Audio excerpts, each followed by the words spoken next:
I'm Irina Faskianis, Vice President of the National Program and Outreach at CFR. Thanks again for being with us.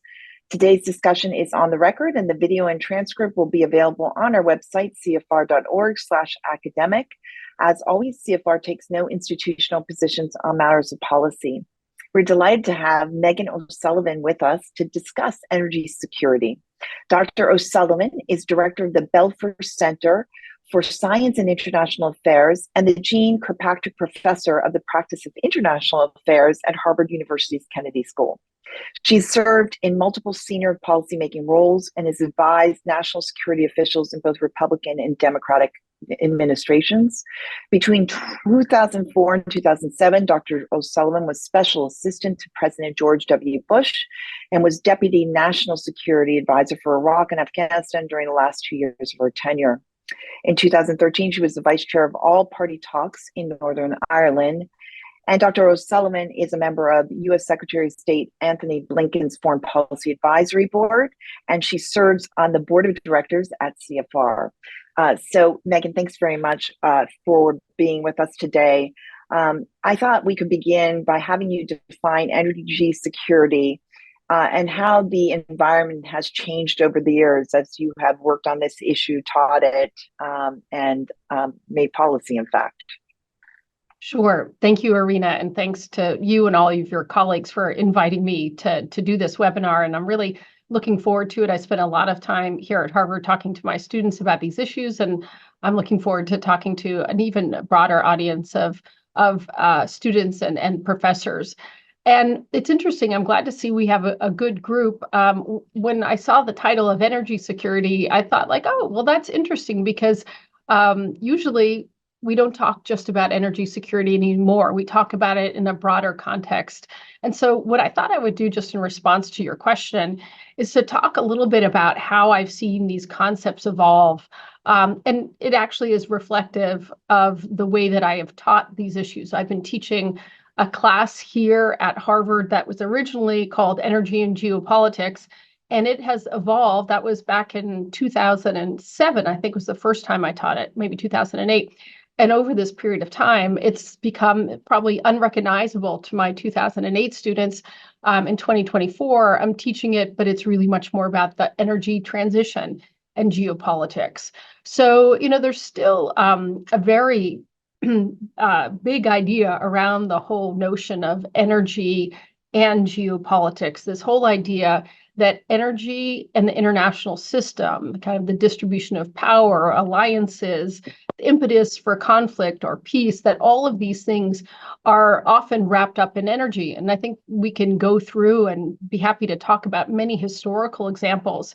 I can't really say exactly where they begin, but certainly we start to really notice them in the historical record around the time that oil becomes a major driver of the global economy. But of course, this was probably true long before that, where you have big changes in the energy system really influencing the state of relationships among states. And certainly the histories of World War I and World War II are full of examples of how commanders and leaders made decisions around oil, either strategic decisions or tactical decisions that ended up ultimately feeding into how wars played out. We think about the bombing of Pearl Harbor, which was so consequential to World War II, had a lot to do with the oil embargo that the United States had placed on Japan and on the Japanese, really thinking that they needed to neutralize the American force in Pearl Harbor before it made an effort to take over, or they made an effort to take over the oil-rich areas in today's Indonesia. So, that entanglement of energy and geopolitics has been with us a long time. And I would say 15 years ago, in highlighting what really is a history of international relations that is about a fight for resources. Energy is a piece that, that I often was trying to expose as being a driver of international affairs. And I used a concept, and I still use a concept, which I think is really relevant today. And that is thinking about energy as a means in grand strategy and energy as an ends in grand strategy.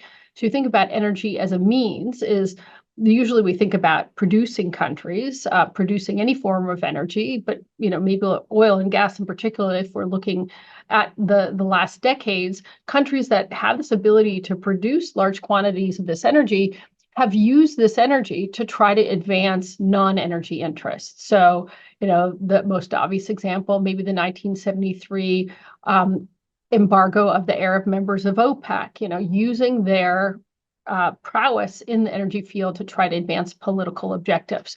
And there are many, many examples of this around the world. We could look at Venezuela, how it used its oil wealth to try to buy the acquiescence of neighboring states and Caribbean states. There are many, many examples.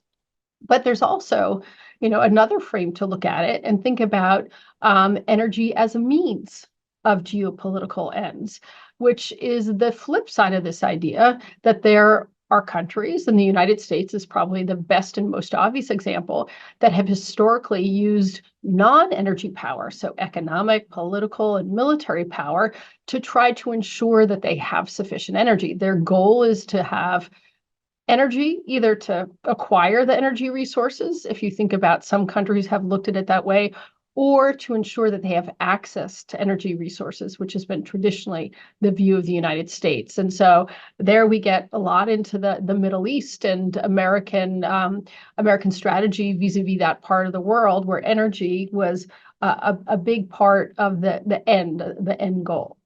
So again, that was the frame that I had looking at this over a long period of time.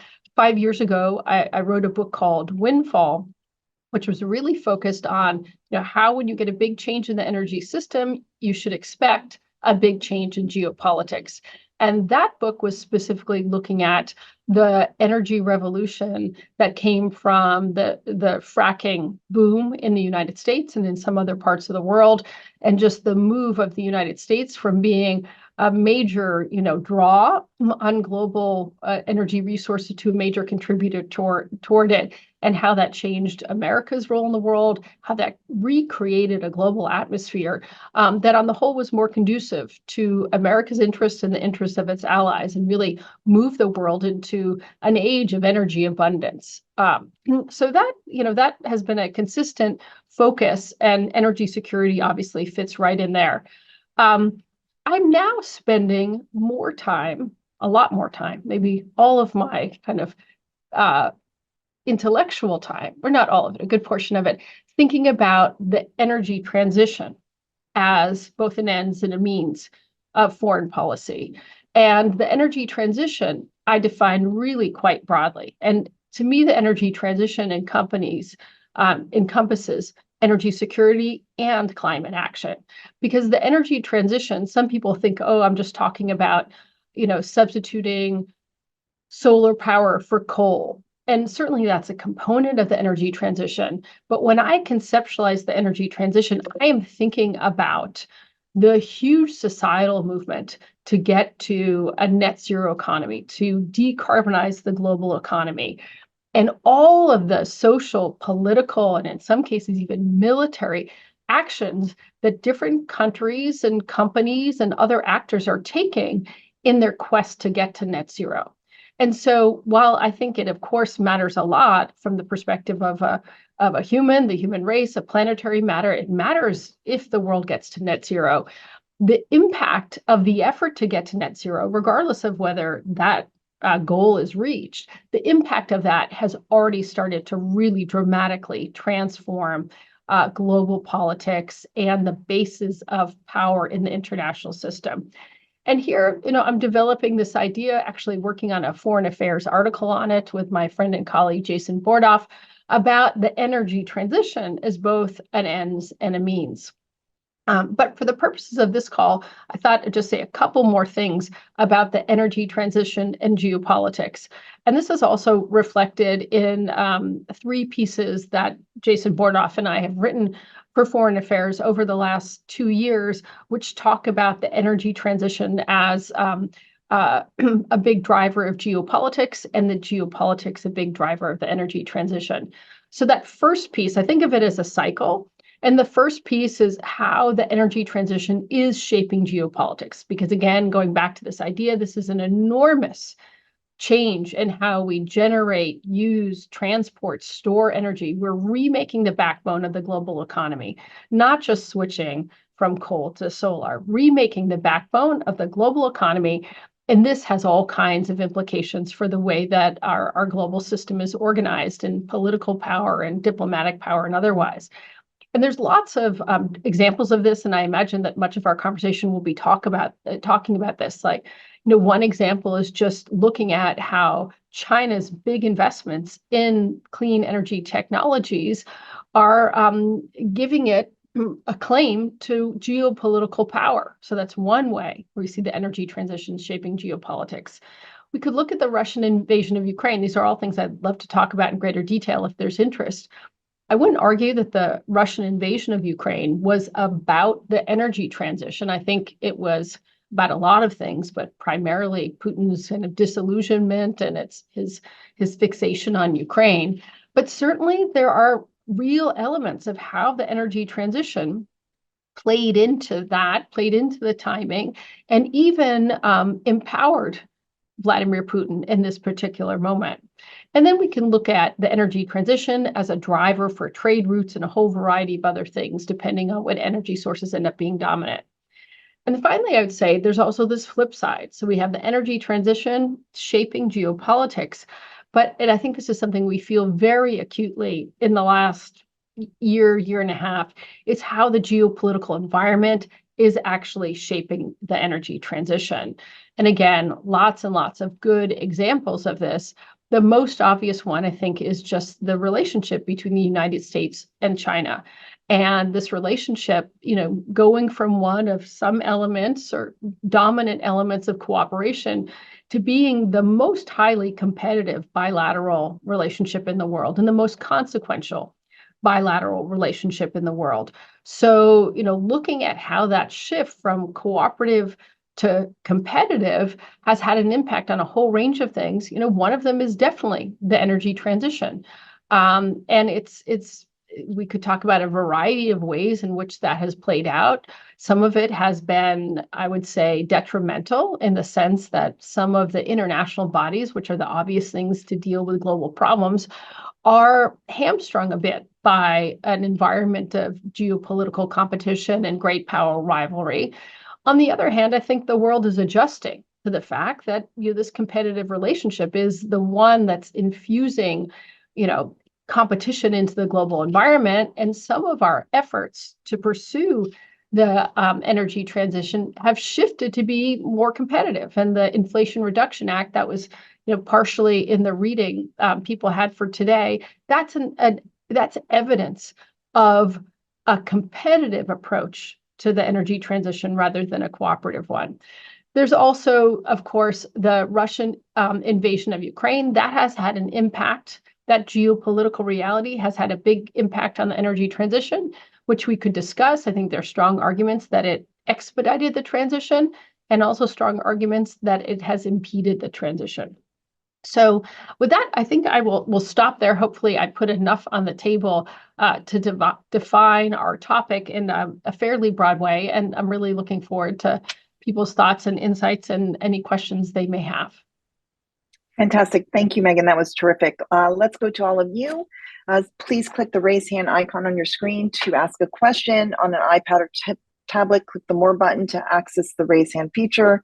And when you're called upon, accept the unmute prompt and state your name and affiliation, followed by your question. You can also submit a written question, which I will read in the Q&A box. If you do that, please do say who you are, although we will also try to identify you as well. So the first question we have, we can take from King Fahd University, our international participants. Great. And you need to unmute yourself. Still muted. There we go. And please say. So my name is Sam Al-Hazmi. Good. Yeah, my name is Sam Al-Hazmi. I am from King University, King Fahd University. Before I ask the question, I have to let you know that we have multiple students with their own questions.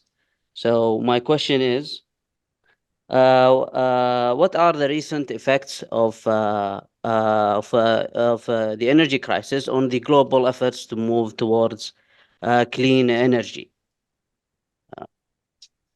That's my question. Sure. It's a great question, and I have some good memories of visiting King Fahd University. So nice to see you on the call and know there are several of you. This is obviously a central question and a really big question. I can give you examples of how this environment of geopolitical crises have moved the energy transition in both ways.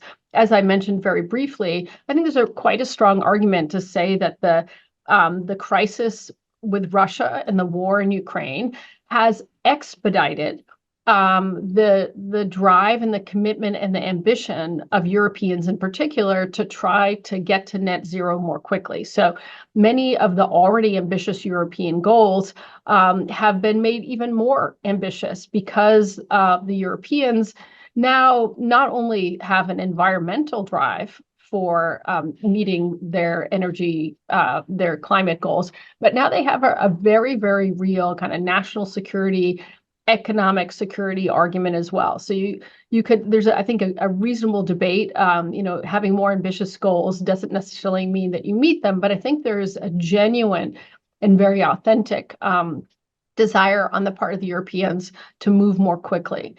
Now, that said, it can also be true that on the whole, if we take a global perspective, that if we just look at that one war, which has had ripple effects throughout the world, that it's possible that that could slow down the energy transition in other parts of the world. And of course, if we look at, the anticipated carbon emissions over time, going forward in the future, I don't know what the numbers are for Europe, but when I look at those numbers and I think of it from an American perspective, 88% of future carbon emissions are going to happen outside of the United States. So it's absolutely essential that the rest of the world actually is bought into, sees value in, is supported in an energy transition. Otherwise, it's not going to happen. So Europe could end up being a carbon-free zone or a net zero zone, but if the rest of the world isn't there, and I think in a lot of ways, the war in Ukraine has, by stoking inflation, creating a food crisis, raising the cost of energy, and really deepening the divide between the developed world and the developing world, all of these things, I think, work against the energy transition. And that's just one conflict. So, the other geopolitical environment, I could do the net when it came to the U.S.-China relationship, or even the war in the Middle East is having an impact on all of this. I would say, just to wrap up, if you ask me on the whole, how do I see it? I'm concerned that this deteriorating geopolitical environment is impeding our ability to get to net zero in some significant ways. It's not the only obstacle. We need policy, we need new technologies, we need big investments. There's all of that. But I think what's often overlooked from the conversation about climate is the fact that the geopolitical environment, is really an enabler of a successful transition as well. And right now, the geopolitical environment doesn't look so good. Thank you. I'm going to take the next written question from Michael Stremiska, who's professor of world history from SUNY Orange in Middletown, New York. I'm concerned about how right-wing political movements worldwide are converting energy issues into identity politics. I refer to those who denounce green energy transition as a globalist plot and promote continuation of carbon fuel production and consumption as a badge of identity, the drill, baby, drill kind of rhetoric. How can those on the side of a green future combat this effort by the right wing to demonize green energy and environmentalism? Yeah, this is a great, it's a great question, a great issue, and I hope that you are writing something on this, because I think it's a relatively new phenomenon in the whole energy transition landscape, but is one that could be very consequential. So I'll just say one example of where I've seen this, and then your real question is, how do we combat it? I was just 10 days ago, I guess, in Germany for the Munich Security Conference, which is a very large gathering of people working on national security issues. And being in Germany was an opportunity to talk to some German colleagues and friends about just like the political landscape and the just the general feeling among Germans about a variety of things, including the energy transition. And right now, there's a movement on the part of the German government to require people to make certain investments in their home, which are costly, or people perceive them to be too costly. And this is in the context of a real weakening economy in the wake of the war against Ukraine and what many people have referred to like the deindustrialization of Germany in particular, because of such high energy prices in the wake of the efforts to get off of Russian gas. And so, there's a sense among many Germans, not all, but a sense like that these requirements are just getting very expensive in an incredibly tough time, and it's building political opposition to it. That is not just among the right wing, and I think that the question had to do with like the right wing and people kind of consciously taking these issues and trying to stoke right-wing ideological agendas. That is certainly happening as well, but I think it's broader than that. I think it's contributing to the rise in populism, which I think we're going to see most consequentially in Europe with the European Commission elections coming forward. In terms of what can be done, I mean, this is where we get into the piece about energy security and how literally like 3 years ago, if we titled a webinar energy security, nobody would show up because people thought like that's a concept that's like that kind of puts you in the caveman category, right? Or cave woman category. Like we don't talk about energy transition. We just talk about our energy security. We talk about climate action. The reality is these two things are not opposite. They are absolutely two sides of the same coin. And so recognizing that energy security is, meeting energy security needs is part of almost like a prerequisite for a successful energy transition, I think is a very different way of thinking about it than many have in the past. And I think that is part of what's required. And the challenge is that like that is going to be hard to do and to keep the speed at which we need to go. And the real answer there is just more and more investment into clean energy, because there's the need to meet the energy needs, but to do so with a different kind of energy. And we've seen huge increases in investment into clean energy, but those investments are still far short of what is needed, not only to meet additional energy demand, but to start to displace the demand for coal and then eventually other sources of fossil fuels or other fossil fuels. Great. Next question from Benedetta Lucone.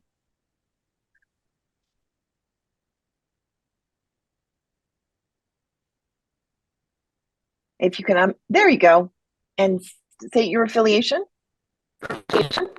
I'm Benedetta Lucone from Lewis University. And my question is, how can advancement in renewable energy technology contribute to changing energy security, particularly in regions vulnerable to geopolitical instability or resource scarcity? Okay, so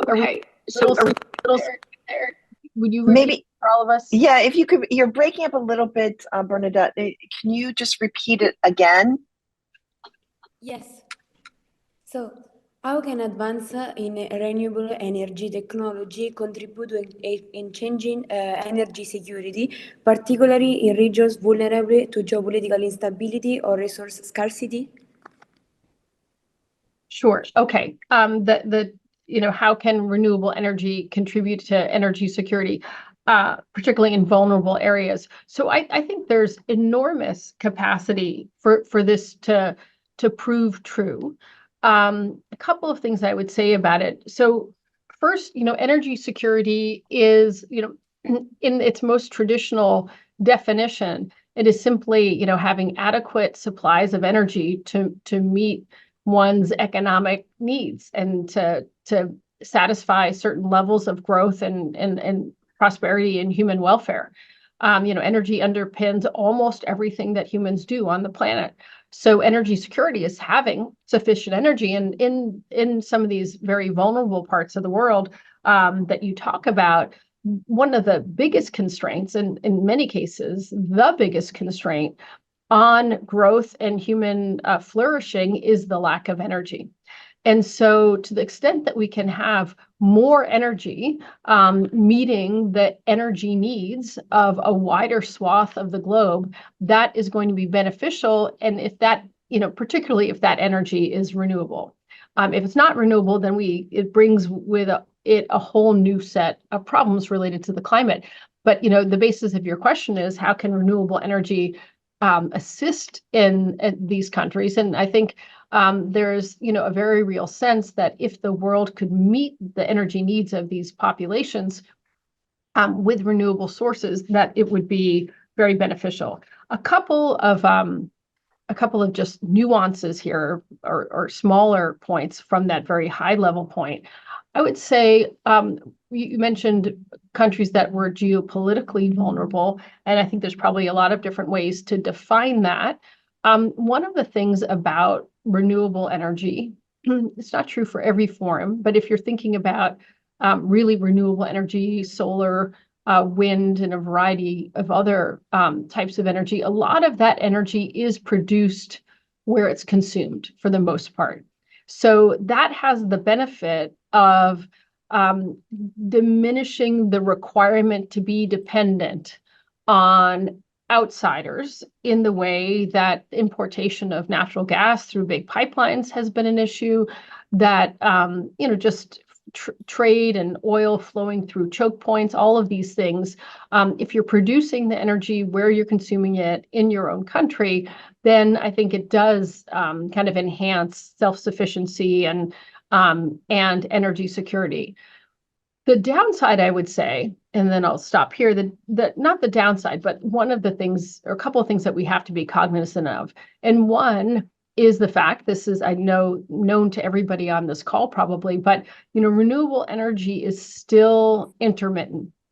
There's a variety of ways to address it. We're much better at it than we were before, but it is still very hard to have renewable energy as like a base load for industrial development. So if you have, a source of energy that comes in and out over the course of the day, either when the sun's shining or the wind's blowing, it's much harder to like build a factory and expect that you're going to get that kind of development. Sure, you can charge your cell phone, you can watch television, and there are enhancements to the quality of life. But in terms of like the kinds of development that a lot of these countries want, we either need to continue to make big advances in battery storage, or we need backup, which tends to be natural gas and coal, or we need new sources of green energy like green hydrogen. So there's still some technology that is required in order for the benefits to be realized in the way that many of us envision.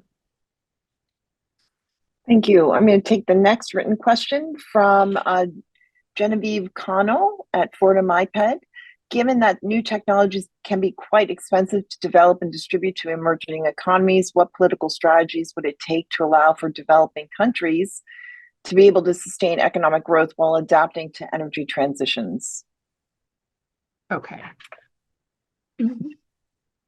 So I think the answer to this question really gets into the whole question of climate finance and, how to help ensure that countries around the world, not just wealthy Western countries, are able to benefit from clean energy technologies.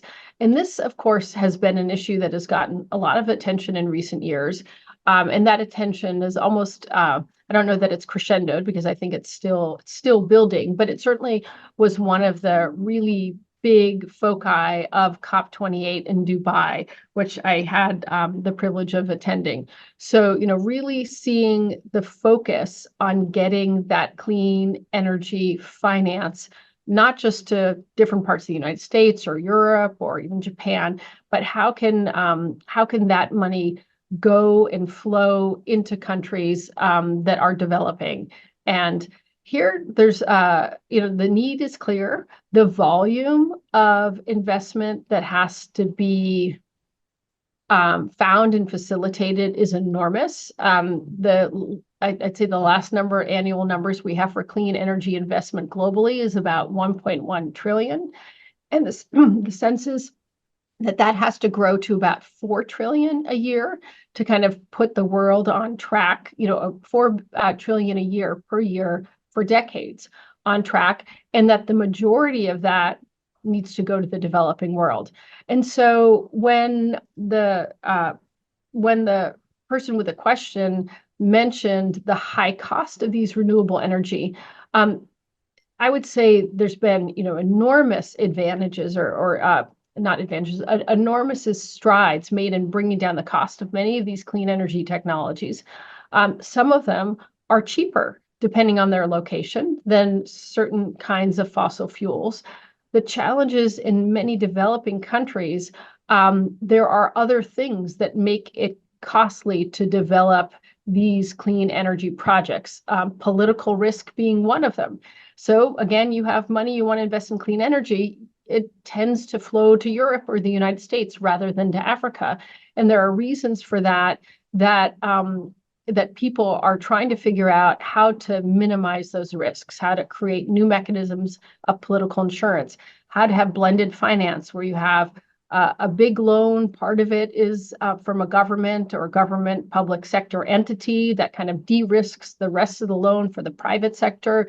And then the last thing I would say, which is really important, and maybe it'll come up again, is just this whole idea that that finance ideally will flow to these countries to help them build the capacity to be part of the clean energy supply chain, rather than just give them finance so that they can buy solar panels from China or electrolyzers from the United States, not just to buy products that are made elsewhere, but to create investments in places in the supply chain, which make them, part of the green energy transition in a way that their economies and their people can really benefit.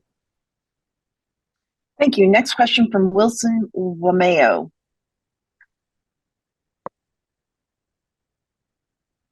There you go. Hello, thank you for your presentation here. I wanted to ask a question. Okay, I'm not introduced myself. Wilson, can you identify yourself? Yes, I'm Wilson. I come from Poland, Jagiellonian University in Poland, but I come from Kenya originally. My question is, how is rivalry between China and the US affecting energy transition, and how can we overcome it? Can you repeat again? Because I think you broke up, Wilson. I don't know. Did you hear it, Megan? No, I didn't. Okay. My question is, how is rivalry between China and the US affecting energy transition, and how can we overcome it? I'm sorry, Irina, do you think Wilson could put it in writings just so that, because I wasn't able to discern that. Right. We heard your name clearly, and then all of a sudden it muffled when you started asking your question. So I don't know if you changed positions hello, or. Can you hear me now? That's much better. Okay. So my question is, how is rivalry between China and the US affecting energy transition, and how can we overcome it? Yeah. Okay. Thank you, Wilson. Thank you for persisting. This is a really great question. So I think there's a number of ways. As I referenced earlier, but I'll say a little bit more about. So we have this global challenge. I think everyone appreciates it's a global challenge, that this is not something that one country can solve, but is a challenge that needs to be met by many countries adopting and in many cases fundamentally changing their behavior. So when you have a global problem, the ideal way for dealing with it would be through global cooperation, because, again, you need multiple actors to bring about a solution. And I think the COP, the Conference of the Party mechanisms that have been in place for almost 30 years, were reflective of that that analysis. Basically, we've got a global problem, we need a global solution, and we're going to cooperate until we find one. And so over nearly 30 years, that has been not the only approach, but that's been a center point of the approach. Where that has worked the best, I think, is when we've seen the US and China cooperating together. So probably the most consequential COP, I think we could debate this, but that's not the point. I think one of the most consequential COPs was Paris, the Paris COP in 2015. And a large part of that success was that a big agreement between China and the US on climate kind of greased the wheels for the rest of countries to come forward. So this was the COP in which countries decided that they would, almost all of them, would come forward with a nationally determined contribution, that they would assess their own economic situation, they'd assess their own carbon emissions, they'd make goals that ideally would be consistent with keeping global temperatures that time under 2 degrees, and they would present those ambitions to the global mechanisms. And the idea was that every few years or so, the world would reevaluate these goals and make them more and more ambitious. And really, the fact that President Obama and President Xi got together in 2014 and came up with a bilateral agreement where both countries really advanced their ambitions, made them clear, made them public, set the stage for a lot of other countries coming forward and doing the same. So you had meaningful US-China cooperation, which helped catalyze greater global cooperation. And that US-China deal in 2014 wasn't just the product of Presidents Obama and Xi sitting down and talking. It was months of negotiation at multiple levels of government. So that's an example of how cooperation can really be helpful. And if you look at a map of global emissions, the US and China really stand out as the countries that are putting the most carbon emissions in the air. China more so than the United States, but the United States historically probably a larger amount than China.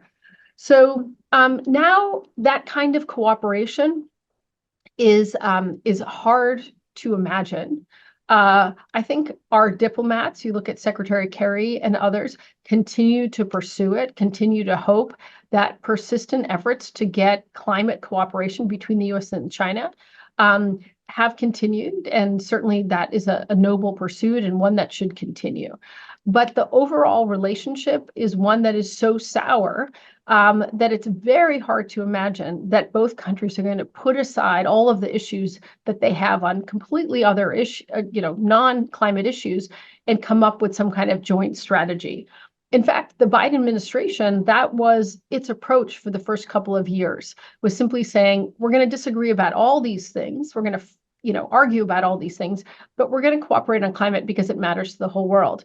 And the Chinese approach was, well, we understand why you want to do that, but we also understand how important climate is to you.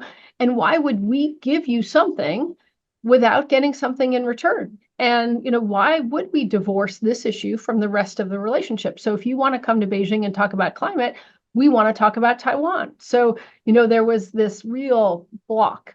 There's been some progress.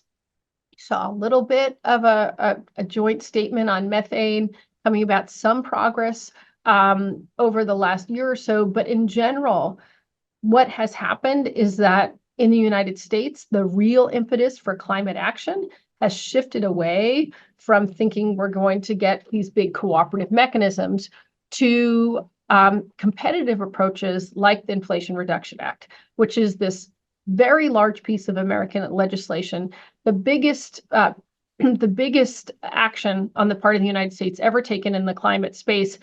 And I can tell you that that would have not happened in the absence of US-China cooperation, because members of Congress and of the political establishment are now so concerned about China having a competitive edge in a number of technologies that it decided, hey, it's worth us putting hundreds of billions of dollars into American capacity to develop these technologies.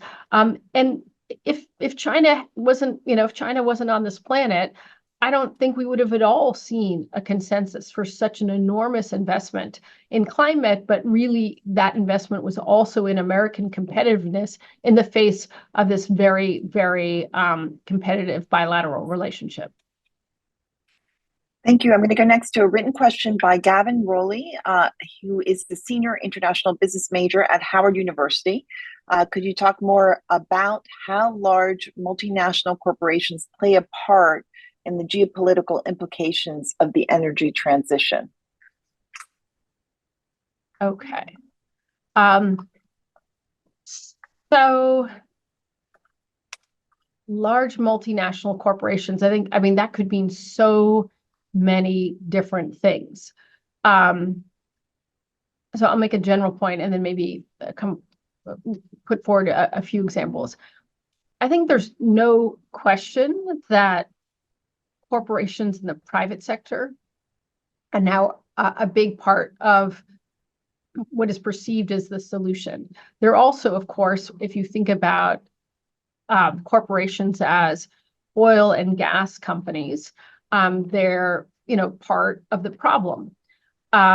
So I think there's that dual component of it. First, let me just talk about part of the solution. So multinational corporations, we could think about all kinds of things, but the ways in which they're going to be central to a solution is manifold. So, one, I would say, think about big global mining companies and the role that they have in trying to meet this really, really staggering growth in demand that is anticipated for critical minerals, which are needed for clean energy technologies, particularly batteries and wind, large offshore and onshore wind. So on the one hand, those companies, some of them might be state-owned or are state-owned from China and other places, but a lot of them are big multinational companies that have mining operations all over the world. And so suddenly the energy transition rests to some extent on these companies, being able to produce a lot more critical minerals than it was anticipated in the past. On the solution side, think about corporations, the private sector more generally. I mentioned about the need for more climate finance. Most of that new climate finance is going to have to come from the private sector. And so again, the question is like how to mobilize that finance, but it's not going to come from governments. The gap is just too large to be met by governments alone. And then on the contribution side, I think shifting to oil and gas companies here, you do have companies that have the ability to make very big investments in new technologies. And so what you do see is some companies investing heavily in carbon capture and storage technologies, trying to see if those technologies the cost of them can be brought down and the scale that they can be exercised at can be increased. There's some controversy around those technologies and the idea of oil and gas companies being the funders of it. But I think on the whole, if you look at any of the scenarios of what the global energy mix looks like in a net zero global economy, there's a big element of carbon capture, right? That we really can't get to those goals without having that technology play a bigger role than it is today. Now, in terms of multinational companies, on the downside, there is, I would say there's, this intense focus on the role that these companies play in producing oil and gas, and the role that those energy sources play in creating carbon emissions. And that, I mean, those links are very well known to all. And here, I think what I would say, this is obviously a long and complex situation. But I think we need to look at the entire energy system and see the role of energy companies in the global energy system, and to think about their supply and think about their investments and moving those investments into more renewable energy areas, which some of them are doing. And we also need to think about demand, that as long as global demand for oil and natural gas are rising as they are today, you have companies that are going to be interested in meeting those goals. And when the supply falls short of the demand, what also happens is that prices go up and you have politicians trying to get companies to, produce more oil. So I think it needs to be tackled from both the supply side and from the demand side. And we rightly focus on supply, but we often overlook demand. So I think whenever we're thinking about that, we should keep both in mind. Thank you. Next question from Benjamin Schmidt, who has a raised hand. Hi, Benjamin Schmidt. I'm an affiliate at the Harvard-Smithsonian Center for Astrophysics and Harvard-Ukrainian Research Institute. One of the questions I have is, there's been first of all, Megan, thank you for doing the quote-unquote caveman energy security discussion today, because it's really been lost, as you said, in some of the very good discussion over the energy transition. What I want to ask about is the extent to which physical energy infrastructure attacks that we've seen across Northern Europe in particular, but more broadly, whether it be Nord Stream or Baltic Connector or some of the telecommunications cables, including that in the Red Sea that we've seen, how does this impact the thinking of the global energy transition? Because when I was at COP28, I tried to talk to folks as much as possible about the need to have physical infrastructure as a part of an energy security strategy, but it's oftentimes overlooked as a key element of this, because if you don't have energy security of the physical infrastructure, you might end up with energy poverty, and that would reduce the support for electorates to support the energy transition, which we obviously need. So want your thoughts on that, and thanks again for doing this great event. Thank you very much. And it's always great to meet a colleague over a webinar of another institution. So nice to meet you, and I hope I'll get to benefit from your work. I think you're hitting on an extremely important point, and is one that I do think is very much underweighted in the conversation around climate, and that is the security of energy infrastructure. And of course, we had some of those failures of energy infrastructure here in the United States a couple of years ago that really made people nervous, woke people up to the importance of pipelines and energy security infrastructure, but seemingly not as much attention sustained over a longer period of time. There's no question that this is going to be part of the vulnerability of an energy transition. So it's not just a fact today. You mentioned Nord Stream and some other pieces of infrastructure in place now, which have been or were vulnerable. But this vulnerability is going to intensify dramatically as the energy transition progresses. And again, just make more vulnerabilities with the energy transition around things like electric grids and other transmission modes and storage. So one of the big things about the energy transition is that in a successful energy transition world, so much of what we do on a daily basis will be electrified. So I think now 20% of global economic activity is electrified. That number will be more like 50%. And so first you think of all the additional infrastructure that is going to be needed to support the electrification, not just of the transport sector, but of many, many other places. And that electricity is going to need to be almost fully decarbonized, which is a big step up. I think now it's globally about 38% of the energy flowing through to electricity is of a decarbonized nature. So you're going to have a lot more infrastructure that is going to be sustaining a much greater proportion of global economic activity. And with that is going to come all kinds of vulnerabilities. Now, some of the vulnerabilities will be, as we've just been discussing, kind of like attacks, cyber attacks, physical attacks, like we saw on Nord Stream. But some of them will come from other sources. If you think about climate change and look at just how climate change has affected the generation of clean energy in the last few years, whether it's in France, where a very hot summer made it hard to cool the nuclear reactors of France, or in Brazil, where droughts have made hydropower very hard to sustain. But then we think about increasing vicious weather systems and the impact that that's going to have on energy infrastructure. So you have, kind of man-made threats, but you also will have climate change, all of these things making this infrastructure more vulnerable.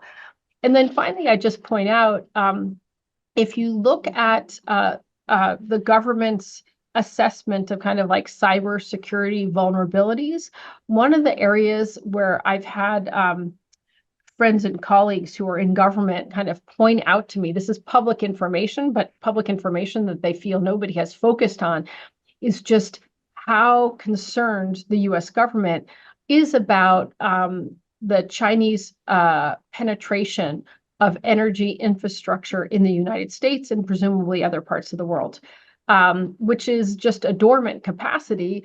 But the sense is that, if the United States and China were to get into any kind of conflict, that there's actually a latent Chinese capacity to do some significant damage to our energy infrastructure.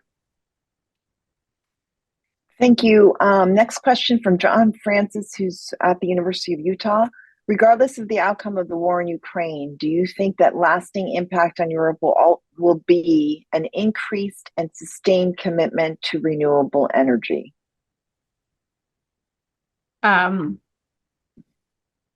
Great question. I touched on it a little bit at the beginning.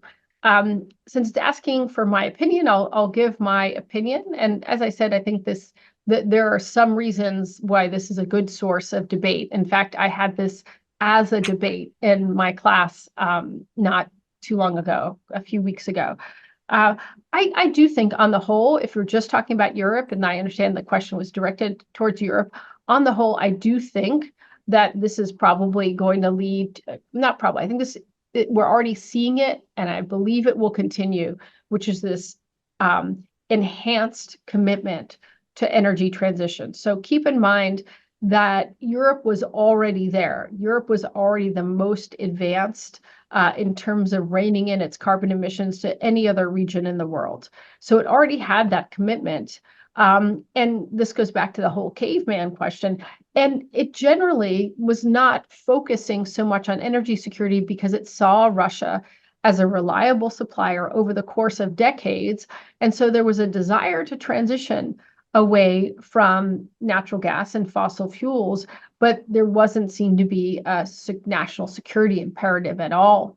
And that has changed. And I think that has really meant that you're going to have this intense commitment to it. Some people have asked me, I think this question was prefaced with regardless of the outcome in Ukraine. Some people have asked, like, well, what happens if, when Putin is no longer in power in Russia? Are the Europeans going to go back to importing Russian natural gas? And my answer there would be, I don't really see that happening even remotely to the scale of European dependence before the war, even in the face of a different kind of Russia. I think the effort that the Europeans are taking to move away from Russian natural gas is not going to be easily reversed, even in the face of a different kind of government in Russia, which I'm quite skeptical about happening in the short term in any case. So I think we could certainly imagine a future in which Europe is importing more Russian gas than it's importing now, and it still is importing Russian gas, a lot of it liquefied natural gas. But I don't see it reverting back to the volumes in which the Europeans were importing Russian natural gas before the war. I see more of this commitment to meeting energy needs through renewable energy. What I see is really slowing it down to some extent is what we talked about earlier, which is the rise of populism. And that, again, if energy security becomes a rallying factor for European politics, I think it could influence some of the initiative and energy and resources that exist to go into it, but I don't think the political commitment is going to disappear. Great. I'd like to go to Ken Bernier at Central North Mexico Community College with a raised hand.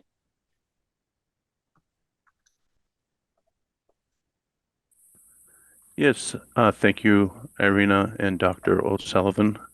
I am with Central New Mexico Community College in the Political Science Department. I had a relatively simple question, and it's a follow-on to Nord Stream. I've read Seymour Hersh's article, and I'm trying to figure out, was this an attempt to convert Europe to green energy quicker, or was it an attempt to stymie Russia's influence on providing natural gas and reaping the benefits of all that money? Thank you. So I haven't read Seymour Hersh's article, so I'm at a disadvantage. And when somebody says, I'm asking a relatively simple question, I always think, Ken, that's not going to be simple. So it's hard. I haven't read the article. And to be honest, I think, there's a lot of uncertainty around the motives and the particular actors and who ordered it and all of that. So I think it's a little bit hard to answer your question in a very specific sense. I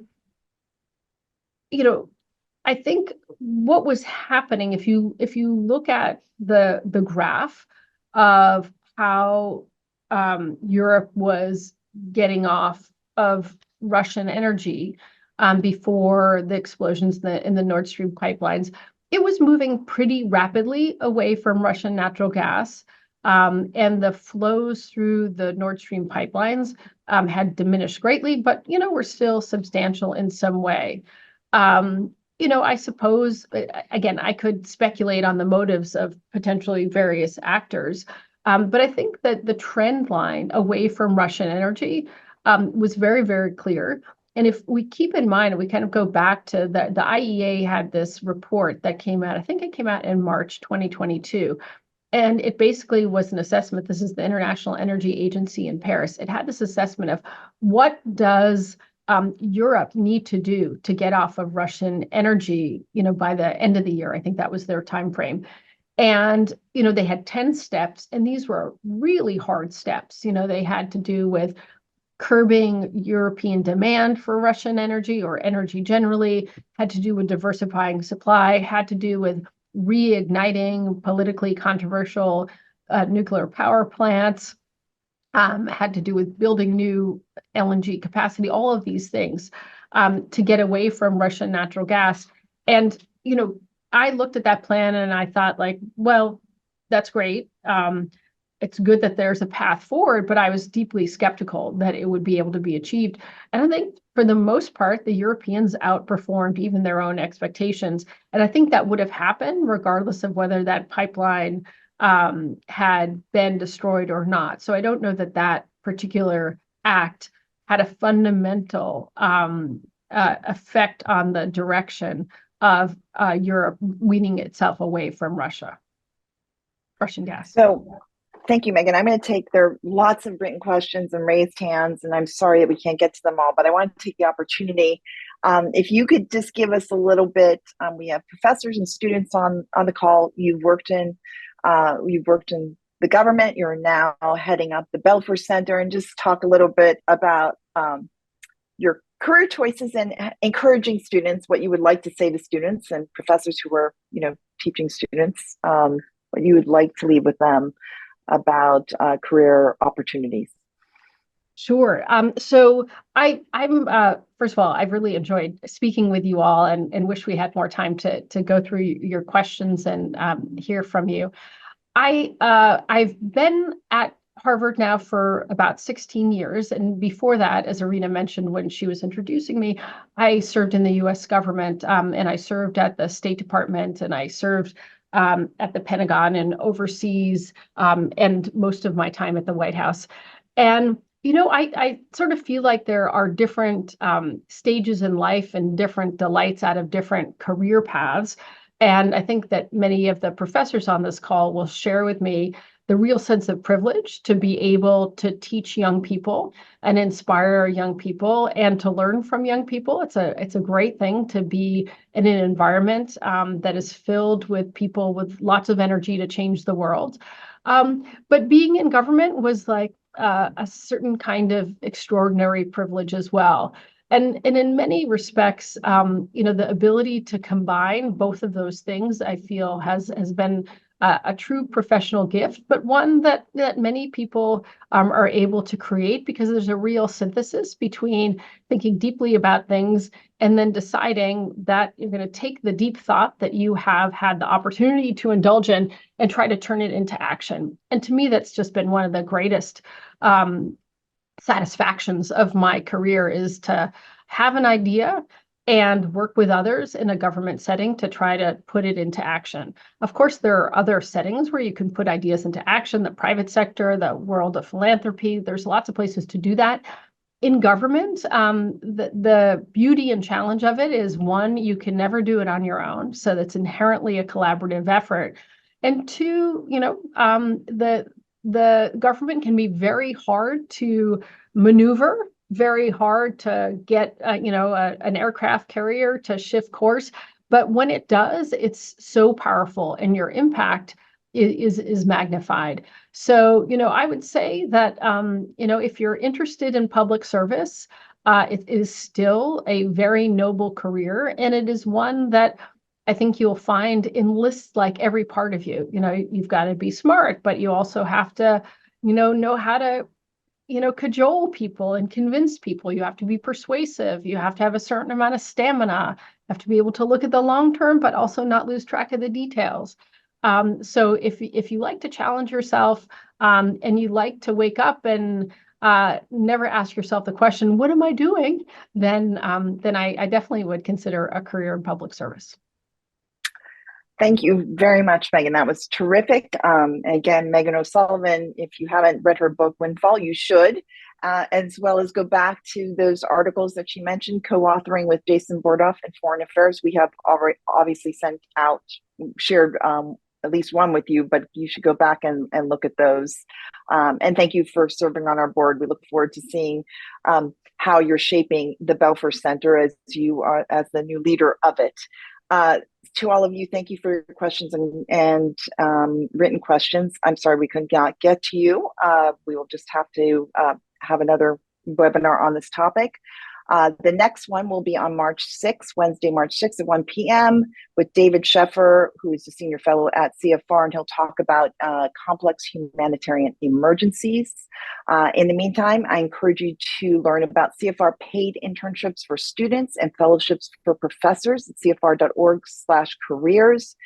You can follow us at CFR_academic on X, and visit CFR.org, foreignaffairs.com, and thinkglobalhealth.org for research and analysis on global issues. So again, thank you all, and thank you, Dr. Megan O'Sullivan.